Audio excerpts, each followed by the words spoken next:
चालू करो, रस्ता बनाओ, रस्ता बनाओ, चालू करो, रस्ता बनाओ, रस्ता बनाओ, रस्ता आपो, रस्ता आपो, रस्ता आपो, रस्ता आपो, रस्ता आपो, रस्ता आपो। रस्ता आपो, रस्ता आपो। ગુજરાતમાં વિકાસની વાત જે માત્ર કાગળ પર જ જોવા મળે છે। જ્યારે ચૂંટણી આવે છે ત્યારે મોટા મોટા વાયદાઓ થાય છે, પરંતુ જ્યારે આદિવાસી વિસ્તારમાં તમે જમીની હકીકત જુઓ ત્યારે આ વાયદાઓ વરસાદના પાણીમાં ક્યાંક ધોવાઈ જતા હોય એવું જ ચિત્ર સામે આવે છે। શું ને સમગ્ર મામલો અને આવું કેમ કહી રહ્યા છે તેની વાત કરશું આ વિડીયોમાં। આપ જોઈ રહ્યા છો નિર્ભય ન્યૂઝ, હું છું આપની સાથે પ્રથમ મોદી। છોટાઉદેપુર જિલ્લાના નસવાડી તાલુકામાં આવેલું કેવડી ગામ। હવે આ ગામની વાસ્તવિકતા જોઈને તમને પણ એવો પ્રશ્ન થશે કે શું ખરેખર આપણે અત્યારે 21મી સદીમાં જીવીએ છીએ? શું ખરેખર ગુજરાતના છેવાડાના જે માનવી છે એના સુધી વિકાસ પહોંચ્યો છે ખરો? નસવાડી તાલુકાનું કેવડી ગામ નજીક આવેલો કોઝવે પાણીના ધસમસતા પ્રવાહમાં ધોવાઈ ગયો છે, અને આ કોઈ સામાન્ય કોઝવે નથી। આ કોઝવેનું કેવડી ગામને નાનકડી જડુડી અને મોટી જડુડીને ક્વાંટ અને ખુદ છોટાઉદેપુર જેવા મહત્વના વિસ્તારો સાથે જોડતો એકમાત્ર જીવાદોરી છે। છેલ્લા કેટલાય સમયથી આ મુખ્ય માર્ગ તંત્રની ઘોર બેદરકારીનો ભોગ બન્યો છે।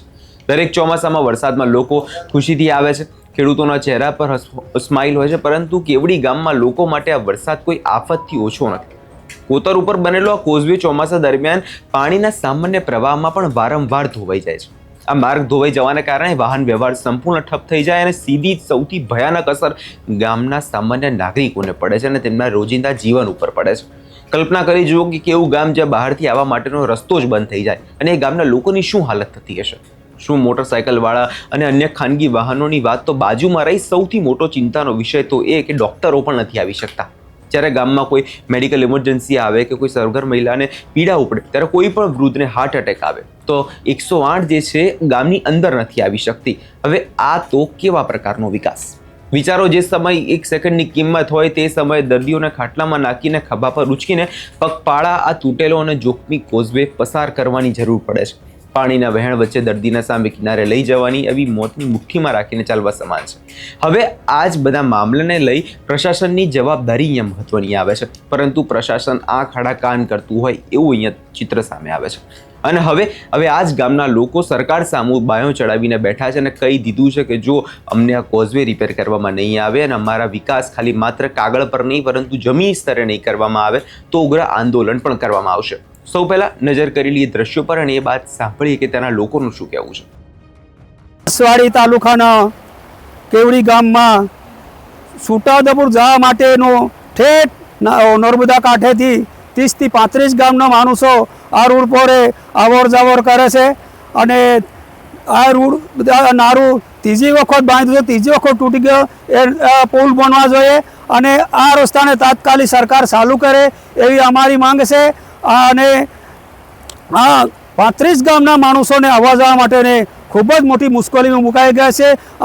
આર્મીના બાજુમાં સ્કૂલ છે, સ્કૂલના બાળકોને જવા માટે આવવા માટે પણ બહુ મોટા મુશ્કેલીમાં મુકાઈ ગયા છે। આ નારાને હોપું બધું ભ્રષ્ટાચાર છે, હોદેલું સળિયાઓ નાખેલો પણ નજરે જોવા ના મળે એવી હાલત છે અને તાત્કાલિક તપાસ કરવા આવે એવું અમારી આ મંત્રણ છે। અને આજુબાજુના ગામડામાં પણ ખૂબ જ મોટી મુશ્કેલીમાં મુકાઈ ગયા। આટલું મારી રજૂઆત છે, તાત્કાલિક તપાસ થાય એવી મારી રજૂઆત છે। ભાઈ મોતીભાઈ પોલીસ પટેલ કેવડી। માંથી છોકરાઓ સ્કૂલે જાય છે અને બાઇક પણ નથી ચાલતી। સ્કૂલે જવા માટે છોકરાઓને રસ્તો જોઈએ, રસ્તો અમારે જલ્દથી જલ્દ બનાવવો જોઈએ। રસ્તો ધોવાઈ ગયો છે, એના માટે અમે કહીશું કે સારો એવો કંઈ પાકો પુલ બને અને કોઈ વખત નદી આવે તો તૂટે નહીં। 35 ગામોને જોડતો રસ્તો છે આ। અમારી માંગ એટલી છે કે અમારા ફળિયામાંથી આ જે રસ્તો છે પાકો એને અમારે ફૂલ પાકો બનાવવા માંગીએ છીએ, કેમ કે ડેમ જ બનવો જોઈએ અહીંયા બેન।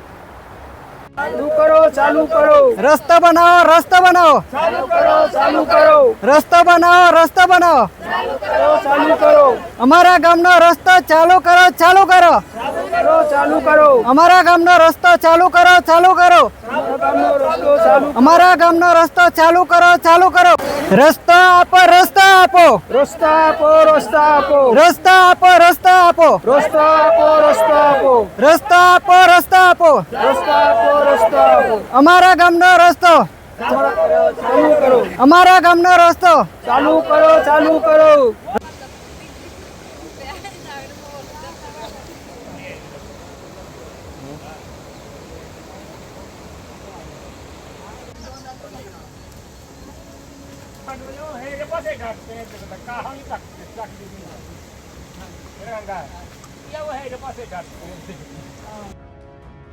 એવું નથી કે આ સમસ્યા આજકાલની છે અથવા તો તંત્ર આનાથી અજાણ છે.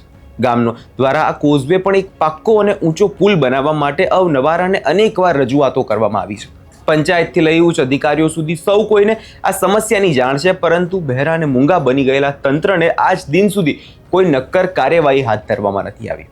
અધિકારીઓ માત્ર આશ્વાસનના કાગળો પકડાવી દે છે, પરંતુ જ્યારે ચોમાસું આવે છે ત્યારે ગામના લોકો ફરી એ જ મુશ્કેલીમાં મુકાઈ જાય છે. લાંબા સમયની તકલીફના કારણે હવે કેવડી ગામના લોકોએ ધીરજનો અંત આવ્યો છે અને ગ્રામજનોનો રોષ ફાટી નીકળ્યો છે. સૂતેલા તંત્રને માત્ર વોટ માંગવા આવેલા રાજકીય નેતાઓને જગાડવા કેવડી ગામના લોકો રસ્તા પર ઉતરી આવ્યા છે. અને આજે ગામનું એકત્ર થઈને લોકોએ ભારે વિરોધ પ્રદર્શન કર્યું છે અને કહી દીધું છે કે પુલ બનાવી આપો, રસ્તો આપો, નહીતર હવે વોટ માંગવા અમારા ગામમાં ના આવતા. હવે આ માત્ર એક સૂત્ર નથી, આ ગામના લોકોની વેદના છે, જેમનો અવાજ ગાંધીનગર સુધી પહોંચતો નથી. તેમની માંગ બિલકુલ સ્પષ્ટ છે કે તેમને તાત્કાલિકના ધોરણે આ જે એમની સમસ્યાઓ છે તેમનો ઉકેલ જોઈએ છે. તેમને કોઈ મોટા પ્રોજેક્ટ્સ નથી જોઈતા, તો માત્ર જોઈએ છે એક સરખા રોડ, રસ્તા અને પીવાનું સરખું પાણી.